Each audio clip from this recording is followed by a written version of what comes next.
And there we go. So awesome. I appreciate you guys jumping on and getting together and taking some time out of your day to learn about what we're going to talk about, which is our non-QM loans or non-qualified mortgages. And so I think a lot of these programs have gotten a bad rap over the years, right? There's a lot of broker avenues that have done these types of loans. And in the past, these used to be hard money loans where people would think it was like a wise guy lending you money. And I think over the last probably 10 years or so, more and more investors have started to do these non-traditional financing. So different than what we saw in '07 or '05, '06, '07, right? Where it was like everybody got a loan. It was like 550 FICO score, you can get 100% financing. 580 bankruptcy, we didn't care. Everybody got a loan. These loans, even though the income verification is non-traditional, you still have to have skin in the game. So you're still going to have a down payment, money for closing costs. There's no 100% financing on these, but there's so many options for people who don't fit into your normal box. I talked to a lady literally on Friday, and she inherited a bunch of property, has like 7 properties that she owns, but has not worked, and went to Chase, went to Citibank. Both of them told her no. I get talking to her. We start talking about her assets, all the stuff she has. I'm like, no problem. We've got a couple of different options that we can do for you. And she's like, huh?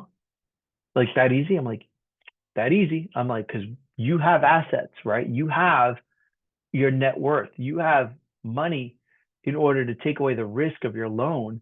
And so we've got some options to do that. So today we're going to talk about some of those different options. I'm going to share my screen here with you. Make sure I share the right one. Let's see if that worked. Brandon, just give me a thumbs up if you can see my little PowerPoint. Cool. Um, so what we call non-qualified mortgages or non-QM loans are basically the loans that don't fit into the normal box, right? They're not your normal conventional FHA, VA, none of those. I think one of the things that's really cool about our company at Cross Country is we have a portfolio, we have our own products that we do and lend these loans on. So they're our signature expanded product, meaning we lend the money, right? Cross Country is lending it, it's collateralizing it, it's selling it off in the secondary market. What that means is when we need to get pricing exceptions, it's pretty easy. When we need to get guidelines exceptions, we can go right to our underwriter and we know exactly who's going to be doing that.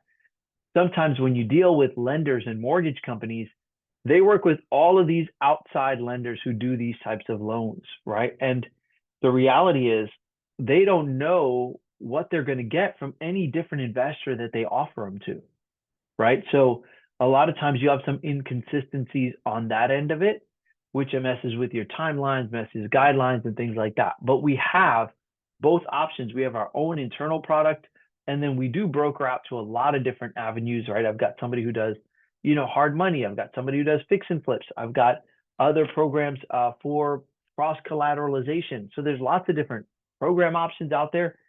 It's just knowing the options and setting the right expectations, right? So for those of you who don't know who I am, I'm Joe Soto. I always joke that I'm a husband, father, all around good guy who also does loans, but not just a loan guy, because I think that's too pigeonholed on just being me. Cross Country, again, that's my parent company. That's who's basically going to underwrite and review a lot of these loans and set the guidelines and whatnot. We offer a bunch of different programs. I'm not going to bore you with, FHA loan stuff because we're going to get into the nitty gritty of the non-QM stuff, which a non-QM loan allows a borrower with non-traditional income or past credit events to get pre-approved. So even if they have no W-2s, pay stubs, tax returns, they have assets. We have options, right? Heavy on assets, I-10 clients, real estate investors, unique situations, all of that fun stuff. And here's a bunch of the different programs that we have, right? Asset qualifier, bank statement, foreign nationals, full doc. And a full doc is typically somebody who doesn't qualify. So if anybody works with like a jumbo in the jumbo space, right? I know, Brandon, you work in some of that jumbo space. Sometimes the big banks will limit you to like a 43 DTI, right? And you're like, you get all the way through and it's like, hey, DTI is too high. We'll go on a full doc jumbo to 50%, sometimes 55% DTI. And we've saved a bunch of deals like that with that. So we've got that investor cash flow, 1099, P&L, WVOEs only, ITIN. I mean, just a gamut of different products, right? And these are all different than the traditional FHA, VA, USDA, all of those types of deals. So what we're going to do is we're going to go through the different products and kind of give you an idea of like who's the avatar for this product, just to give you a high level, synopsis of it all. Okay.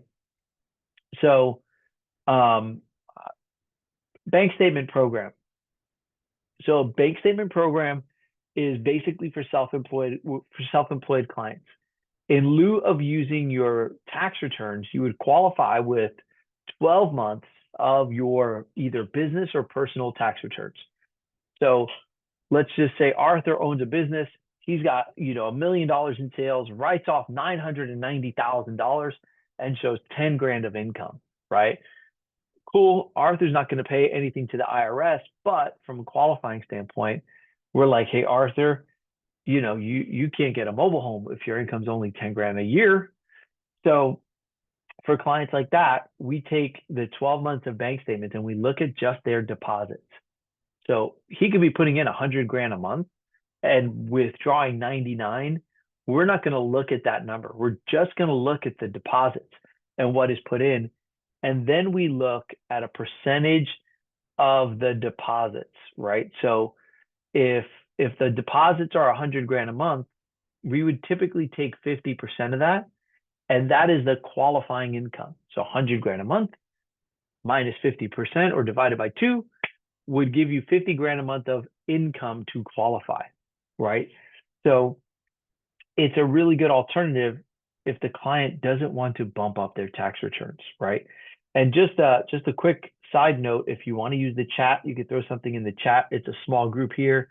You can come off mute and ask a question. I'm pretty flexible on that stuff. But if you want to just raise your hand or use the chat, you can.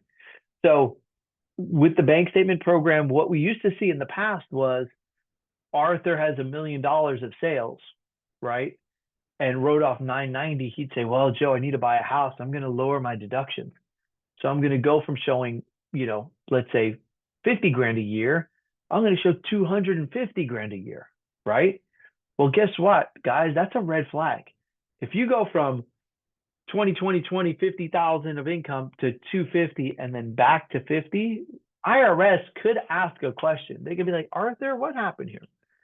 Right? So you want to make sure that your clients are aware of the risk of that. Really what happens is when you go with the bank statement loan, their interest rate's a little bit higher, right? But when you compare the higher interest rate, let's say it's 0.5% higher. Let's say regular rate is 7, this is 7.5. When you compare the 7.5 rate versus showing Uncle Sam 250 of income, your client is way better with the 7.5 with the higher rate than the red flag to the IRS. Because if you get on Uncle Sam's radar, that is not a place anybody wants to be, right? You don't want to be dealing with Uncle Sam.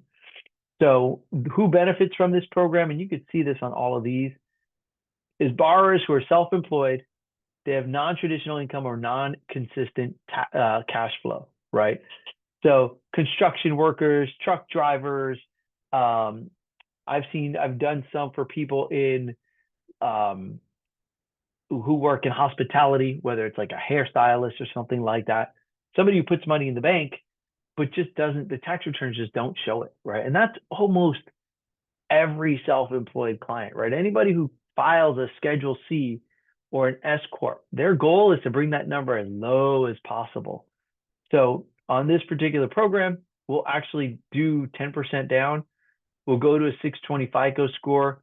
We offer all of these different terms, loan amounts from 100,000 to 3 million, and our max debt to income ratio is 50%. So really good alternative for somebody who is self-employed. Joe, does that have to be for primary residence only? No, we actually have investment properties. We have second mortgages that are just bank statements. So I recently did a bank statement HELOC because the client was self-employed. So it works for anything. Yeah. Good question. Cool. If anybody has any questions, again, chime in. I'm going to go through all of these, but the more interactive, you can fire away any questions that you have. We're all open. Cool. So next one here is investor cash flow, right? Investor cash flow is also known as a debt service loan. So what is that? A debt service loan is basically where Brandon investor is purchasing a property and he owns multiple properties or multiple businesses and he doesn't show income to qualify, right? He could literally put a down payment and all we would use to qualify is the rental income on the property that he is buying. So if his mortgage payment on the new property is $2,500 and the rents are $2,500, it would work. We also have programs where the rents can be below the 1-to-1 ratio. So 2,500 to 2,500 would be considered a 1-to-1 ratio. But let's say the mortgage payment was 2,500 and the rent was 2,000.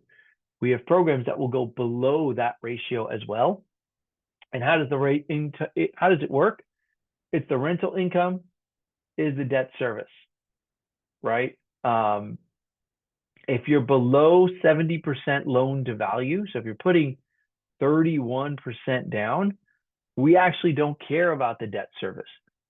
We're not going to ask anything about it, right? No DTI, no personal income calculation at all. We're not going to ask about tax returns, well, we need bank statements for assets, but we're not going to ask about tax returns, businesses, other properties, LLCs, none of that stuff, right? One thing that's really cool is we also can allow you to use short-term rentals to qualify. So we had a situation where a client was buying out in, oh my gosh, I want to say Kentucky, but it wasn't. It was Atlanta. They were buying in Georgia. And the rent didn't match, like it didn't work. And so we were able to pull AirDNA and use what the AirDNA rental was for Airbnb and use that to qualify the client. So that really helped us out where we can use AirDNA. Is everybody familiar with AirDNA? Anybody not know what AirDNA is? If you don't, you can just throw it in the chat and I will explain it to you, but I don't want to spin. So here's who benefits from the program, right? Is experience. Josie needs an explanation. All right. Cool. So AirDNA, Josie, is a website where you can go in and look at short-term rentals. So you can go and pull up Phoenix, Arizona, right? And you can see what a 3-bedroom, 2-bath in Phoenix, Arizona with a pool could get as a short-term rental. So AirDNA keeps all of this data of short-term rentals. And basically you could say a long-term rental in, let's say, Phoenix might get you $2,000 a month. But if you Airbnb it, it might get you 2,800.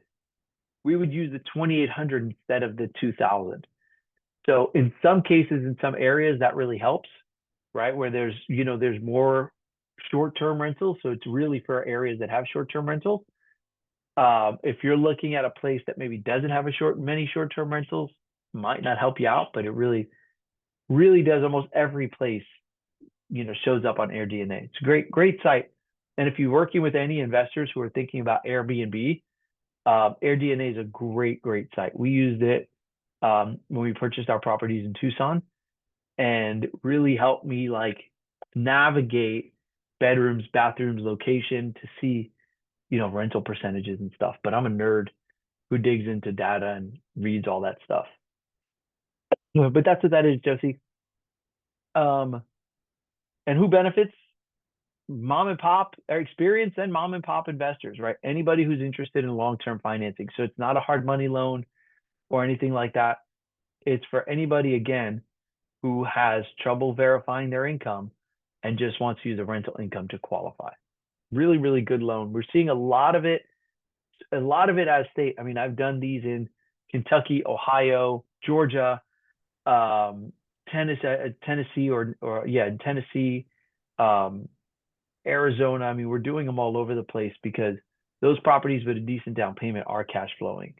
Couple of questions, Joe. Yeah. Is this what you guys call your DSCR loan? Correct. Yeah. Okay, so you're calling it your investor cash flow loan. Does it have to be occupied? Does it? At the time of purchase, Yes. no. Okay. So they would just run rental comps and they're not necessarily going to care if it's currently Occupied. rented, leased, or whether they're paying market rent or not. Correct. Okay. Good question.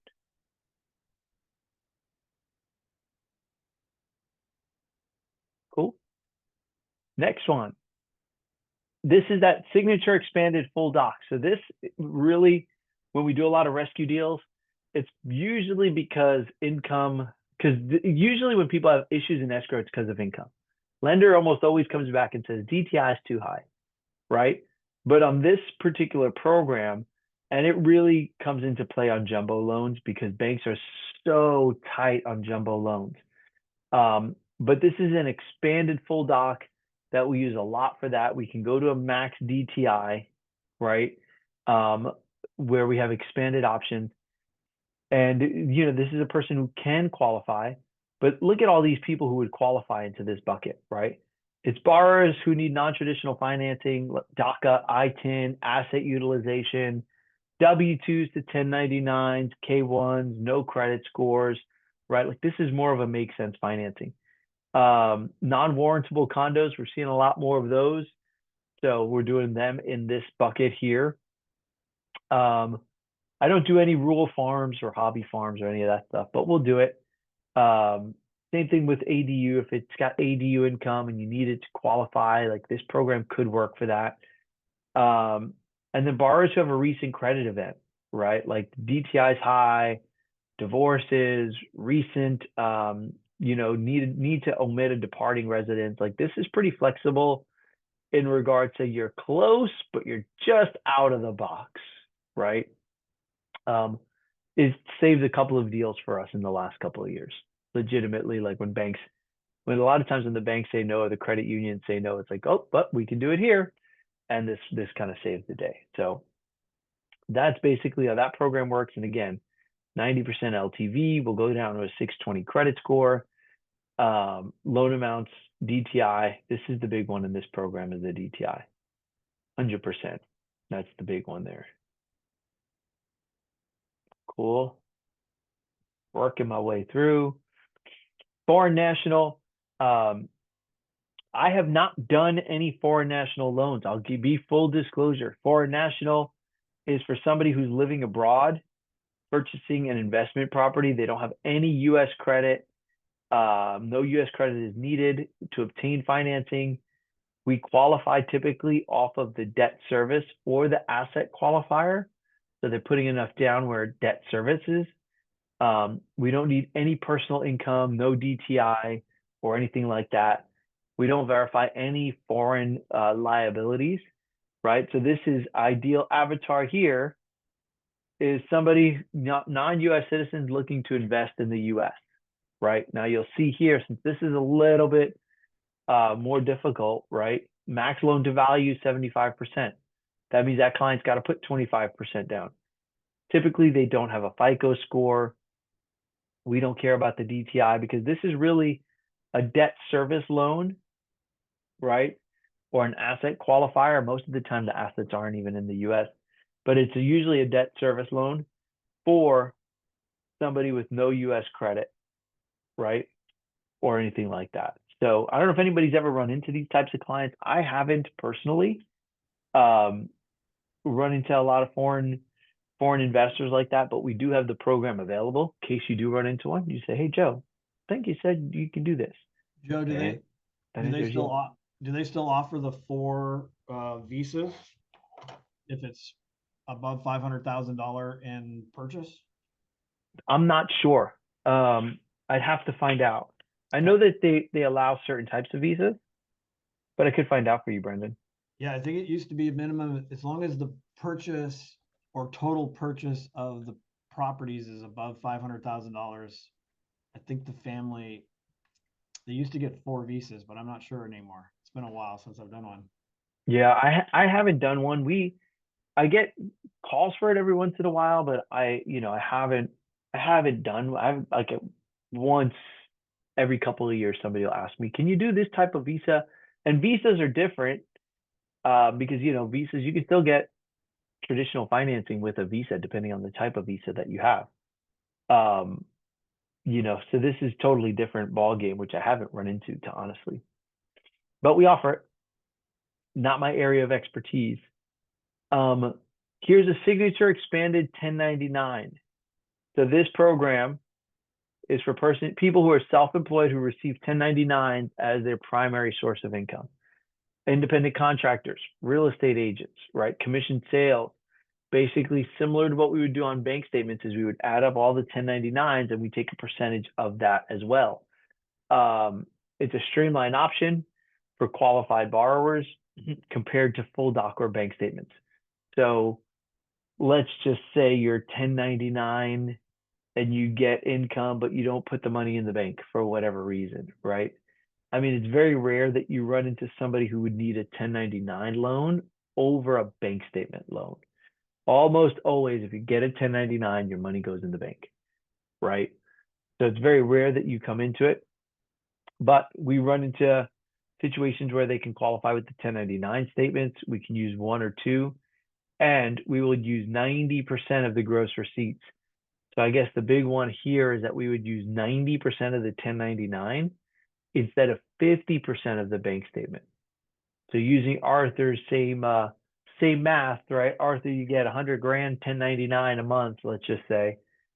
On a bank statement loan, we'd give you 50,000 of income. On a 1099 loan, we would give you 90 grand a month of income, right? Significantly higher. And so who benefits from this? Real estate agents, tech workers, any sort of independent contractors, gig employees, actors, actresses. We run into that a lot. Camera operators, anybody in entertainment. Like, I feel like they get a bunch of 1099s, a lot of these people in that business, in that line of work. But anybody who gets a 1099, and let's say they don't qualify with the bank statements, they could possibly just use the 1099s to qualify, right? Loan to value, 90%, 620 FICO score, max DTI is 50%. So this is for another type of self-employed client, but they get a 1099 as opposed to, if they are a truck driver and they get checks deposited from a client, right? That's different sort of income verification. Yeah, Josie, you said you had a client many years ago who owned a property in Guatemala and had a buyer here in Orange County. Yeah, there's definitely situations where people have money in foreign countries and want to buy here. I just haven't run into it a lot, but there's options for them, right? There's definitely financing options available. It's just, again, using lenders that people like me, who can look at the options and see, hey, what's doable here? Because you want to try to convert every person you can. That's the name of the game.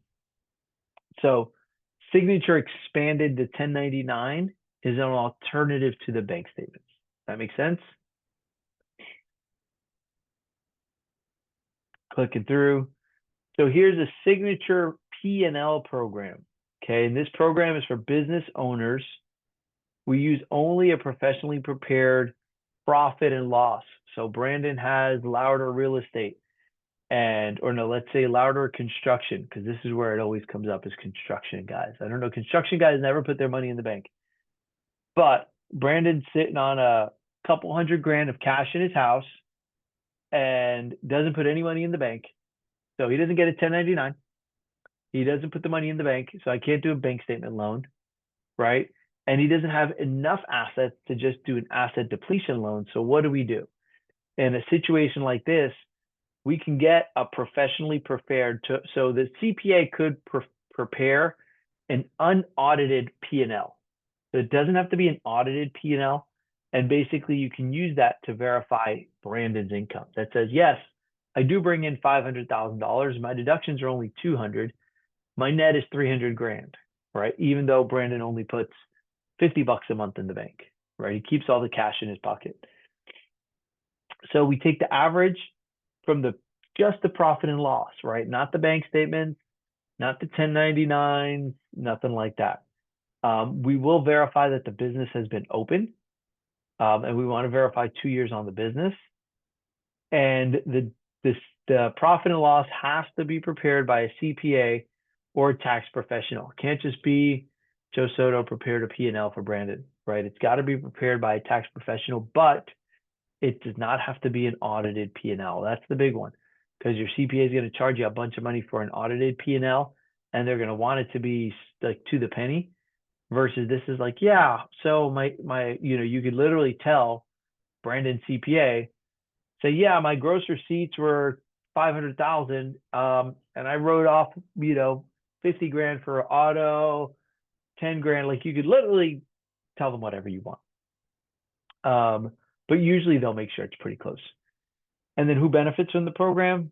Like I said, it's the guy who doesn't put the money in the bank, or girl who doesn't put the money in the bank, because they can't do a bank statement loan. This is another great alternative for that person who's like, yeah, I've got cash, but I don't know where to put it, and I don't do anything in the bank, right? That's another option, because they make money, they just don't show money, which is a big problem for people. Cool. This year's our VOE only program.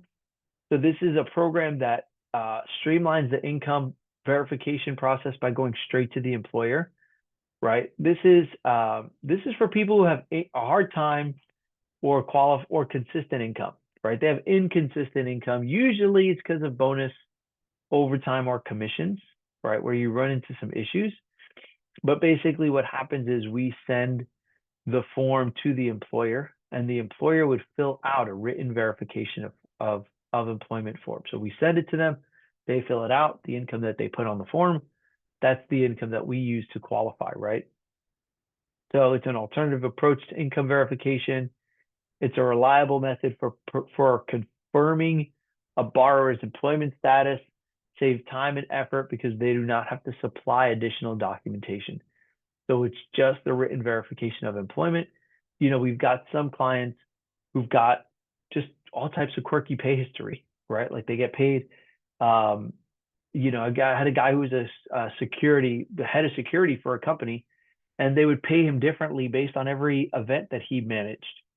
And so the pay stubs were like all over the place, but he made XYZ income. It was easier to show a verification of employment than to try to explain the 75 different things that were going on his pay stub, right? Because we can see what the W-2 showed, but the pay stubs were definitely very difficult, where an underwriter, and I think this guy was with Chase, but he was working with Chase, and Chase wouldn't do the loan because of how crazy his pay stubs looked. And they were like, well, this doesn't look like it's been 2 years. And he's like, well, yeah, no, because I worked at Staples Center for this job and they paid me for that. But look at my W-2 for the year. So we're using the verification of employment. In this case, employer verified it all, and we were good to go. So another really, really good option in regards to, again, trying to help those people who just don't fit in that box, right? That's a big, big thing. So another option, ITIN programs. We do have ITIN programs. I've got a girl on my team who specializes in them. She's really good, but it's basically for borrowers, allows borrowers who live and work in the U.S. who have a tax identification number to qualify for financing. So basically, if you don't have a social, it allows you to qualify with just your tax ID number. We'll go full doc to 90%. We'll actually do a bank statement version to 85%, and we will do an I-10 debt service loan to 75%. So we've got some really aggressive options when it comes to these types of loans. But it's for your clients who have I-10. And typically, even if you're coming in with the full doc, got to remember, we're going to require sometimes 6 to 12 months of reserves, depending on the FICO score. So they're going to need to have some skin in the game. But there are some options if you have those clients who, again, have that I-10. Thing you got to ask them is, okay, well, how much money do you have for down payment and closing costs? And make sure it's in the bank. I think the one thing that we see with I-10 clients is that they've got to get the money in the bank. A lot of times, oh, I've got 200, 300,000. I'm like, where? At home. I'm like, that's not good. But where do you live? No, I'm just kidding. I don't ask them where they live. But yes, they want to make sure that the money is in the bank. But again, more good options for your clients. And anybody have any questions? I know I'm kind of going through this, but I don't see any questions in the chat. Again, if you have anything on any of these programs, fire away, because being in a small group like this, it's an opportunity to ask away. Josie's asking, are all self-employed buyers going to need reserves? Josie, so it depends on the program, but yes, typically if you're self-employed, you're going to need something. So whether it's on a bank statement loan or a P&L, or a 1099 only, sometimes you're going to need 6 months reserves, 3 months reserves, depends on credit score. So I'd say 6 months is a safe number. Sometimes we'll go to 12, that we'll need 12 depending on the program, but at least 6, which is better than 12. But good question, Miss Josie. Any other questions? Fire away. Speak now or forever hold. No, I'm just kidding. Pretty good. All right, next we'll go into unique property types. So manufactured homes and mixed use. I'll tell you, I've done a couple of manufactured homes. We joked in 2022 that 2023 was the year of the HELOCs and the manufactured homes, where in years past, I was like, yeah, if you want a HELOC, I'm not your guy. I can't do it. You want a manufactured home? Nah, I'm not the guy. And business got so tough that I was like, I love manufactured homes. I mean, they sit on the foundation so good. Like, I would love to do your manufactured home. But we do all manufactured homes. The key with the manufactured home is it has to be on a permanent foundation, right? And it must be where you see down here, affixed to the land, and they must own the land, right? So they must own the land. Typically, we want to see a HUD certification. If it is, so sometimes you see a manufactured home and it looks like it's on the foundation, but if it doesn't have a plate on it, then it's not considered real property. It's actually considered a mobile home. And mobile homes, Joe Soto does not touch. I had one a couple of years back. We did a terrible job on it. It blew up. It was horrible. I said, I'm not going to do it again. I'm not going to mess with things I don't know what I'm doing with. So mobile homes, I do not do. I usually refer them to Santiago Financial, even though I hear they're not great. They're the only ones that I've heard do it. And then mixed use, it's for buildings, that have, a home and a commercial spot, or different types of uses. Sometimes it's farmland and stuff like that. So we do that mixed use properties as well. And borrower is not required to occupy the property or be the owner of the business. We can use 30% of the rental income from the non-residential unit. So there's some opportunities if you have mixed use properties that we do have a home for that as well. But again, all the different property types and stuff like that as well. Cool. So here's a big thing on exceptions. Like I said, on all of our signature products, we do those in-house, right? But we also have outside investors that do all the stuff that maybe we can't do. Like, we don't fit into the box on some crazy stuff. But here's an example of some of the different exceptions that we've gotten on different programs where clients have too many insufficient funds, right? Or the FICO doesn't fit the parameters, right? Within the loan to value and history, loan to value and FICO score, landlord history, business use of assets, person getting a gift from their employer, like just all types of stuff that we are able to get exceptions on. So if it's a make sense deal, we'll do it. We do a really good job on saying, all right, I get it. This makes sense. Even I think you had mentioned there, Josie, but on reserves, right? Like, maybe they don't have 6 months of reserves, but they have another property, right? Or they have other assets and things like that. Because sometimes, let's say, a retirement plan can't be used as assets, but so we're pretty flexible in regards to trying to get some exceptions done on these products, because again, we want to do make sense financing. It's pretty awesome. Affinity lending doesn't have to do it non-QM. We don't have to worry about it. And then we have a number of these buy now, sell later programs. So one of the things, I mean, I guess they're known as bridge loans. I call them buy now, sell later, because we have a lot of clients who want to buy a property, find a house they love, but their house isn't listed for sale. So we partner with Arrival, we partner with Homelight, we partner with, we have like 3 of our own internal bridge loan programs. And I think the thing that's unique about some of our bridge loan programs is we don't include the debt on the bridge loan to qualify. So we're really flexible. Like we've got a bunch of different options for clients who are looking to buy before they sell.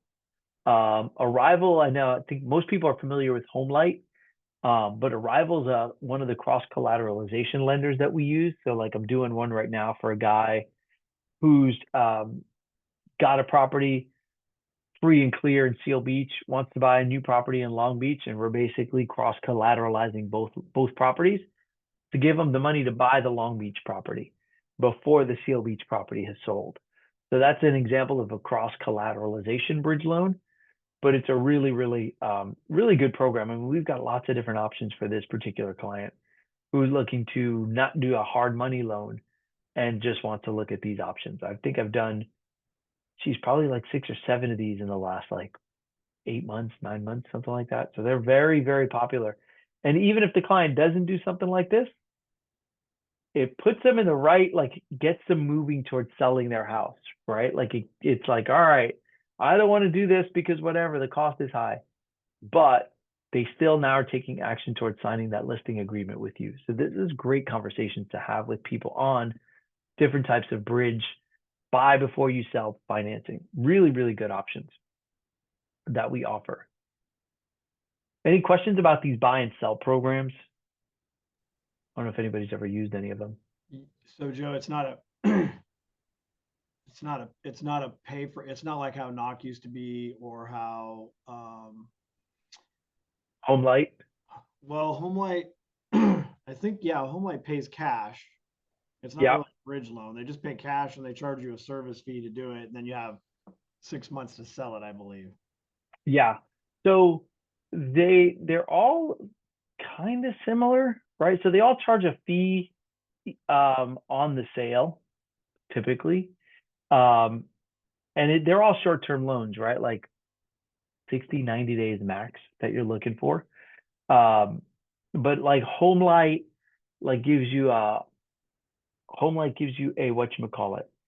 Um, they give you a contract on the home you're selling, and then they give you the bridge loan for the new financing, right? So you still have to get a loan on the new property.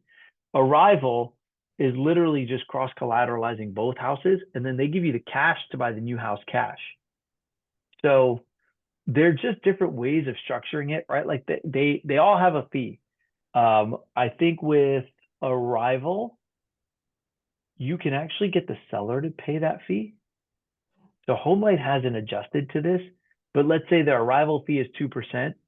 You could actually get the seller, given whatever market you're in, the seller can pay that 2% fee to Arrival, or not to Homelight, but Arrival allows that to happen. So it's kind of cool to get that covered and it's less cost to your client, but Right. it's an easy sell. If they love the house, it's an easy sell. And a lot of times they'll make their money back on their sale. Yeah. Depending on the market, right? If they're looking to do this in Podunk, Wisconsin, I don't know. That house might sit, but I've never been to Podunk, Wisconsin. Arthur laughed at my comment about mobile homes because you feel the pain, my man. I know. We're in the same boat. So hey, whatever it takes. Co-branded marketing material. We've got all types of different co-marketing stuff for all you agents out there. If you need something, reach out to me. We'll create something. We'll make something. We utilize list reports a lot. We utilize Home IQ. Those are 2 really good programs. If you're not using those are really, really good ones. But if you need any flyers, brochures, presentations, I am not good at any of this stuff. But I've got the amazing Ashley on my team, who is great with Canva. I am not the best at Canva. But if you ever need any of that stuff, let us know. And then any additional questions, I'm open. We'll open up the forum if anybody's got some questions. You can fire away. I know we went through a bunch of stuff pretty quick, but I wanted to be cognizant of everybody's time.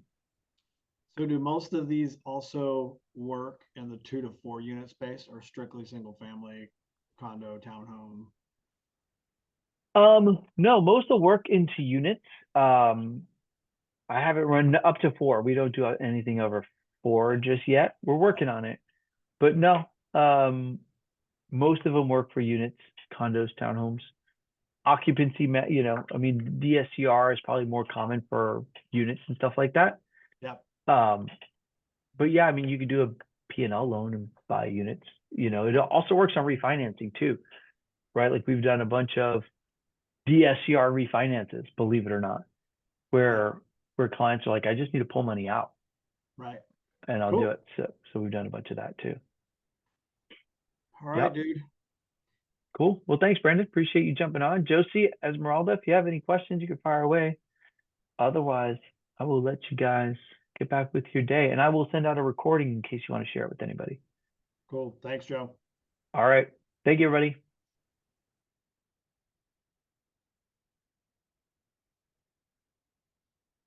Bye, ladies. You have a very good day. See you later.